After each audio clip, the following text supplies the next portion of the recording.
ಗ್ರಾಮ ಪಂಚಾಯಿತಿಗಳಲ್ಲಿ ಹಲವು ಸೇವೆಗಳನ್ನು ಒಂದೇ ವೇದಿಕೆಯಲ್ಲಿ ಪಡೆಯಲು ಅನುಕೂಲವಾಗುವ ನಿಟ್ಟಿನಲ್ಲಿ ಗ್ರಾಮೀಣ ಅಭಿವೃದ್ಧಿ ಮತ್ತು ಪಂಚಾಯತ್ ರಾಜ್ ಇಲಾಖೆಯು ಅಭಿವೃದ್ಧಿಪಡಿಸಿರುವ ಪಂಚಮಿತ್ರ ಪೋರ್ಟಲ್ ಅನಾವರಣಗೊಳಿಸಿದರು.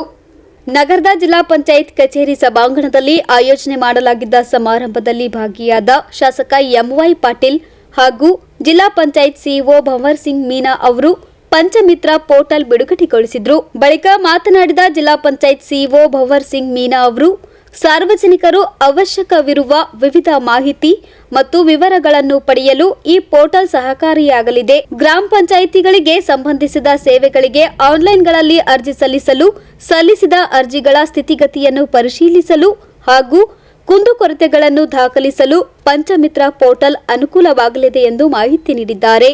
ಮಾನ್ಯ ಆಡಳಿತ ಸಚಿವರು ಬೆಂಗಳೂರಿನಲ್ಲಿ ರಾಜ್ಯ ಮಟ್ಟದ ಒಂದು ಪ್ರೋಗ್ರಾಮ್ ಮಾಡಿ ಪಂಚಮಿತ್ರ ಅಂತ ಒಂದು ವಾಟ್ಸಪ್ ಚಾಟ್ ಬೋರ್ಡ್ ಬಿಡುಗಡೆ ಮಾಡಿದ್ದಾರೆ. ಆ ಸರ್ವಿಸ್ ಬಿಡುಗಡೆ ಆಗಿದೆ.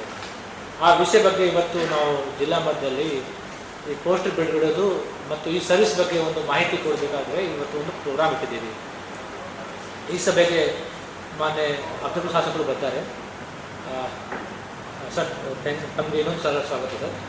ಮತ್ತು ಈ ಪ್ರೋಗ್ರಾಮ್ ಬಗ್ಗೆ ಒಂದು ಪ್ರಸ್ತಾವ ಬಗ್ಗೆ ಮಾತಾಡಬೇಕಾದ್ರೆ ನಮಗೆ ಎಲ್ರಿಗೂ ಗೊತ್ತಾಗಿ ಗ್ರಾಮ ಪಂಚಾಯತ್ ಒಂದು ಸ್ಥಳೀಯ ಸಂಸ್ಥೆ ಇದೆ. ಸ್ಥಳೀಯ ಸಂಸ್ಥೆಯಲ್ಲಿ ನಮ್ಮದು ಕುಡಿಯೋ ನೀರು ಇರ್ಬೋದು, ಪರವಾನಗಿ ಇರ್ಬೋದು ಮತ್ತು ಭಾಳಷ್ಟು ಇಂಥ ಸೇವೆಗಳಿರ್ಬೋದು. ನಮ್ಮದು ಸ್ಥಳೀಯ ಸಂಸ್ಥೆದು ಒಂದು ದೊಡ್ಡ ಪಾತ್ರ ಆಗುತ್ತೆ. ನಮ್ಮ ದೇಶದಲ್ಲಿ ಸ್ಥಳೀಯ ಸಂಸ್ಥೆಯಲ್ಲಿ 73rd 74th ಅಮೆಂಡ್ಮೆಂಟ್ ನಂತರ 3 ಟೈರ್ ಸಂಸ್ಥೆ ಇದೆ: ಗ್ರಾಮ ಪಂಚಾಯತ್, ತಾಲೂಕಾ ಪಂಚಾಯತ್ ಮತ್ತು ಜಿಲ್ಲಾ ಪಂಚಾಯತ್. ಈಗ ಗ್ರಾಮ ಪಂಚಾಯತ್ ಮಟ್ಟದಲ್ಲಿ ಭಾಳಷ್ಟು ನಾವು ಸರ್ವಿಸಸ್ ಕೊಡ್ತಾ ಇದ್ದೀವಿ. ನಮ್ಮ ಕರ್ನಾಟಕ ಪಂಚಾಯತ್ ರಾಜ್ ಆಕ್ಟ್ ನೋಡಿದ್ರೆ ಅಲ್ಲಿ ಎಲ್ಲ ಸರ್ವಿಸಸ್ ಒಂದು ಪಟ್ಟಿ ಸಿಗುತ್ತೆ. ಕುಡಿಯೋ ನೀರು ಇರ್ಬೋದು, ಸೆಂಟೆನ್ಸ್ ಇರ್ಬೋದು, ಪರವಾನಗಿ ಇರ್ಬೋದು, ಒಂದು ಕಟ್ಟಡ ಕಟ್ಟಬೇಕಾದ್ರೆ NOC ಇರ್ಬೋದು, ರೋಡ್ಸ್ ಇರ್ಬೋದು, ಬೀದಿ ದೀಪ ಇರ್ಬೋದು, ಇಂಥೆಲ್ಲ ವಿಷಯ ಬಗ್ಗೆ ನಾವು ಪಂಚಾಯತ್ ಕಡೆ ಹೋಗಿ ಸರ್ವಿಸಸ್ ಕೇಳ್ತೇವೆ. ಆದರೆ ಈ ನಿಟ್ಟಿನಲ್ಲಿ ಇನ್ನೊಂದು ಏನಾಗುತ್ತೆ, ಒಂದು ಜನರು ಮತ್ತು ಈ ಸ್ಥಳೀಯ ಸಂಸ್ಥೆ ಮಧ್ಯದಲ್ಲಿ ಒಂದು ಡಿಸ್ಟೆನ್ಸ್ ಆಗಬಾರ್ದು. ಅವರಿಗೆ ಸೇವೆಗಳು ಸಿಗಬೇಕಾದ್ರೆ ಅವರು ಪಂಚಾಯತ್ಗೆ ಹೋಗೋದು ಅವಶ್ಯಕತೆ ಇರಬಾರ್ದು. ಅವರ ಕೈಯಲ್ಲಿ ಇರುವ ಒಂದು ಬೇರೆ ಮೊಬೈಲಿಂದ ಅವರಿಗೆ ಸೇವೆಗಳು ಸಿಗಬೇಕು ಅಂತ ಆ ನಿಟ್ಟಿನಲ್ಲಿ ನಿಮಗೆಲ್ಲರಿಗೂ ಗೊತ್ತಿರೋ ಹಾಗೆ ನಮ್ಮ ದೇಶದಲ್ಲಿ ನಮ್ಮ ಕರ್ನಾಟಕ ಒಂದು ಮಾದರಿ ಆಗಿದೆ. ಯಾಕಂದರೆ ಪಂಚತಂತ್ರ 2.0 ಒಂದು ಸಾಫ್ಟ್ವೇರ್ ಇದೆ ವೆಬ್ಸೈಟ್ನಲ್ಲಿ. ಆ ಮುಖಾಂತರ ಭಾಳಷ್ಟು ಸರ್ವಿಸ್ ನಾವು ಆಲ್ರೆಡಿ ಕೊಡ್ತಾ ಇದ್ದೀವಿ. ಮೊದಲೇ 1.0 ಇತ್ತು, ಈಗ 2.0 ಇದೆ. That is a very wonderful software. ಅದಕ್ಕೆ ಪಂಚಾಯತ್ ಎಲ್ಲ ವಿಷಯಗಳು ಇರ್ತಾವೆ. ನಮ್ಮ ಗ್ರಾಮ ಪಂಚಾಯತ್ ಭಾಳಷ್ಟು ಮಾಹಿತಿ ಇರ್ಬೋದು, ಕಟ್ಟಡದ ಮಾಹಿತಿ ಇರ್ಬೋದು, ಲೈಸೆನ್ಸ್ದು ಒಂದು ಟ್ಯಾಕ್ಸ್ದು ಮಾಹಿತಿ ಇರ್ಬೋದು. ಎಲ್ಲ ಮಾಹಿತಿಯಲ್ಲಿ ಭಾಳ ಚೆನ್ನಾಗಿದೆ. ಅದು ಬಹುಶಃ ಯಾವುದು ಬೇರೆ ಕಡೆ ಇಲ್ಲ. ನಮ್ಮ ಕರ್ನಾಟಕ ಒಂದು ಮಾದರಿ ರಾಜ್ಯ ಆಗಿದೆ ಇವತ್ತಿನಲ್ಲಿ. ಆದರೆ ಪಂಚತಂತ್ರ 2.0 ಸರ್ವಿಸ್ ನಾವು ತಗೊಳ್ಬೇಕಾದ್ರೆ ಅದು ಭಾಳ ಸಹಜವಾಗಿರಬೇಕು, ಸುಗಮವಾಗಿರಬೇಕು. ಆಗೋಸ್ಕರ ನಿಮಗೆ ಎಲ್ರಿಗೂ ಗೊತ್ತಿರೋ ಹಾಗೆ ಕೆಲವೊಂದು ಕಡೆ ನಾವು ಈಗ ಸೋಷಿಯಲ್ ಮೀಡಿಯಾದ ಭಾಳ ಯೂಸ್ ಮಾಡ್ತಾ ಇದ್ವಿ. ನಾವು ಟ್ವಿಟರ್ನಲ್ಲಿ ಜನರು ಅವರು ದೂರು ಕೊಡ್ತಾರೆ, ಫೇಸ್ಬುಕ್ನಲ್ಲಿ ನೋಡ್ತಾರೆ, ಹೇಳ್ತಾರೆ.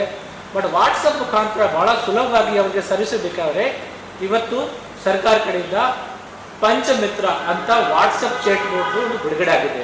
ಆ ಮೊಬೈಲ್ ನಂಬರ್ ತಾವು ನೋಡ್ಬೋದು, 8277506000.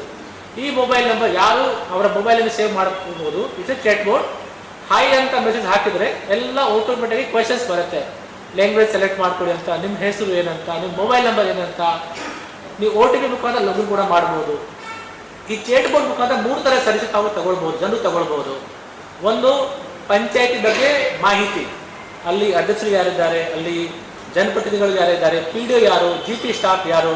ಯಾಕಂದರೆ ಇದು ಎಲ್ಲ ಮಾಹಿತಿ ಭಾಳ ಇಂಪಾರ್ಟೆಂಟ್. ಜನರು ನಮಗೆ ಫೋನ್ ಮಾಡಿ ಸರ್ ಅಲ್ಲಿ PDO ಯಾರಿದ್ದಾರೆ ಅಂತ ಕೇಳಬಾರ್ದು. ಅವ್ರದ್ದು ಮೊಬೈಲ್ ನಂಬರ್ ಅವರಿಗೆ ಗೊತ್ತಾದರೆ ಭಾಳ ಅನುಕೂಲ ಇರುತ್ತೆ. ಭಾಳ ಸಮಸ್ಯೆಗಳನ್ನ ಅಲ್ಲಿ ಸಾಲ್ವ್ ಮಾಡ್ಬೋದು. ಜನರು ಮತ್ತು ಜನಪ್ರತಿನಿಧಿ ಮತ್ತು ಅಥವಾ ಪಂಚಾಯತ್ ಒಂದು ಮಧ್ಯದಲ್ಲಿ ಡಿಸ್ಟೆನ್ಸ್ ಇದೆ, ಆ ಡಿಸ್ಟೆನ್ಸ್ ನಾವು ಕಡಿಮೆ ಮಾಡ್ಬೋದು. ಸೊ ಒಂದು ಮಾಹಿತಿ ಒಂದು ಐಟಮ್ ಇದೆ. ಎರಡನೇದು ಗ್ರೀವೆನ್ಸ್, ಸಮಸ್ಯೆಗಳಿರ್ತವೆ. ನಮ್ಮ ವಾರ್ಡ್ನಲ್ಲಿ ನೀರು ಸಮಸ್ಯೆ ಇದೆ, ಅಥವಾ ಚರಂಡಿ ಕ್ಲೀನ್ ಆಗಿಲ್ಲ, ಅಥವಾ ಚರಂಡಿ ಕಟ್ಟಬೇಕು, ಅಥವಾ ರೋಡ್ ಕಟ್ಟಬೇಕು, ಅಥವಾ ನಮಗೆ ಕಟ್ಟಡ ಪರವಾನಗಿ ಬೇಕಾಗಿತ್ತು ಕೊಟ್ಟಿಲ್ಲ. ಈ ಥರ ಭಾಳಷ್ಟು ಸ್ಥಳೀಯ ಸಮಸ್ಯೆಗಳ ಬಗ್ಗೆ ಅವರು ಕೈಯಿಂದ ಒಂದು ಟಪಾಲಲ್ಲಿ ಕೊಡ್ತಾರೆ, ನೀವು ರಿಸೀವ್ ಕೊಡ್ತೀರಿ, ಆಮೇಲೆ ಫಾಲೋ ಅಪ್ ಮಾಡ್ತಾರೆ ಅಂತ ಜನರು ಭಾಳ ಟೈಮ್ ವೇಸ್ಟ್ ಆಗುತ್ತೆ. ಮತ್ತು ಸ್ಥಳೀಯ ಸಂಸ್ಥೆ ಸರ್ಕಾರ ಮತ್ತು ಜನರ ಮಧ್ಯೆ ಡಿಸ್ಟೆನ್ಸ್ ಕಡಿಮೆ ಮಾಡೋಕ್ಕೆ ಈ ಸಾಫ್ಟ್ವೇರ್ ಮುಖಾಂತರ ಅಂದರೆ ವಾಟ್ಸಪ್ ಚಾಟ್ ಬೋರ್ಡ್ ಮುಖಾಂತರ ಅಲ್ಲಿ ಅವರು ದೂರು ಕೂಡ ಸಲ್ಲಿಸ್ಬೋದು. ದೂರು ಸಲ್ಲಿಸಿದ ನಂತರ ಅವರಿಗೆ ಒಂದು ರಿಪ್ಲೈ ಬರುತ್ತೆ, ದಟ್ ನಿಮ್ಮ ದೂರದ ಅರ್ಜಿ ಸಂಖ್ಯೆ ಇಷ್ಟಿದೆ ಅಂತ. ಅದನ್ನು ನೋಡಿಕೊಂಡು ಅವರು ವಾಟ್ಸಪ್ ಚಾಟ್ ಬೋರ್ಡ್ ಮುಖಾಂತರ ವಾಪಸ್ ಅದನ್ನು ಫಾಲೋ ಕೂಡ ಮಾಡ್ಬೋದು ಯಾವ ಹಂತದಲ್ಲಿದೆ ಅಂತ. ಸೊ ಸೊ ಒಂದು ಸರ್ವಿಸೇಜ್, ಎರಡನೇದು ಗ್ರೀವೆನ್ಸ್, ಮೂರನೇದು ಸರ್ವಿಸೇಜ್. ಈಗ ನಿಮಗೆ ಜೌ ಕಾರ್ಡ್ ಬೇಕಾಗಿರ್ಬೋದು, ನರೇಗಾದು ಅಥವಾ ಪರವಾನಗಿ ಬೇಕಾಗಿರ್ಬೋದು, ಅಥವಾ ಕುಡಿಯೋ ನೀರಿನ ವಿಷಯ ಬಗ್ಗೆ ಏನಾದರೂ ಸಮಸ್ಯೆ ಇರ್ಬೋದು, ಅಥವಾ ಸ್ವಾಧೀನ ಪ್ರಮಾಣ ಪತ್ರ ಇರ್ಬೋದು, ಅಥವಾ ಈ ಥರ NOC ಇರ್ಬೋದು, 911 ಇರ್ಬೋದು. ಈ ಥರ ಭಾಳಷ್ಟು ಸರ್ವಿಸೇಜ್ ಏನು ಪಂಚಾಯತ್ ಕೊಡ್ತಾರೆ, ಅದು ಎಲ್ಲ ಸರ್ವಿಸ್ಗೋಸ್ಕರ ಅರ್ಜಿ ಮೆನುಲ್ ಆಗಿ ಹಾಕೋ ಬದಲಾಗಿ ಈ ಚೇಟ್ ಬೋರ್ಡ್ ಮುಖಾಂತರ ಜನರು ಹಾಕ್ಬೋದು. ಅಂದರೆ ನನ್ನ ಪ್ರಕಾರ ಭಾಳ ಕ್ರಾಂತಿಕಾರಿ ಕದಂ ಇದೆ. ಬಹುಶಃ ಗ್ರಾಮ ಪಂಚಾಯತ್ ಅಥವಾ ಸ್ಥಳೀಯ ಸಂಸ್ಥೆ ಇದ್ದಾವೆ, ಅವ್ರದ್ದು ಮೂಲ ಉದ್ದೇಶ ಜನರಿಗೆ ಸರ್ವಿಸ್ ಕೊಡೋದ್ರಿಂದ ಇದರಿಂದ ಭಾಳಷ್ಟು ಅನುಕೂಲ ಆಗುತ್ತೆ, ಭಾಳಷ್ಟು ಎಫೆಕ್ಟಿವ್ ಆಗುತ್ತೆ. ನಾವು ಸರ್ ನಾವು ಇವತ್ತು ಎಲ್ಲ ಪೀಡಿಗಳು ಬಂದಿದ್ದಾರೆ, ಸೊ ಅವರಿಗೆ ನಾವು ಏನು ಮಾಹಿತಿ ಕೊಡ್ತೀವಿ, ಅವರ ಪಂಚಾಯತ್ಗೆ ಸಭೆ ಮಾಡಿ ಎಲ್ಲ ಮೆಂಬರ್ಸ್ಗೆ ಮಾಹಿತಿ ಕೊಡಬೇಕು. ಗ್ರಾಮ ಸಭೆ ಜನರಿಗೆ ಇಟ್ಸ್ ವೆರಿ ಈಸಿ, ಭಾಳ ಸುಲಭವಾಗಿ ಇದನ್ನು ಯೂಸ್ ಮಾಡ್ಬೋದು. ಆದರೆ ಜನರಿಗೆ ಕರೆಕ್ಟಾಗಿ ಮಾಹಿತಿ ಯಾವ ಥರ ಡೆಮೋ ತೋರಿಸ್ಬೇಕು, ನಾನು ಇವತ್ತು ಕೂಡ ಡೆಮೋ ತೋರಿಸ್ತೀವಿ. ಈ ಸಂದರ್ಭದಲ್ಲಿ ಜಿಲ್ಲಾ ಪಂಚಾಯತ್ ಅನೇಕ ಅಧಿಕಾರಿಗಳು ಹಾಗೂ ಸಿಬ್ಬಂದಿಗಳು ಉಪಸ್ಥಿತರಿದ್ದರು. Bureau report in Gulbarga news.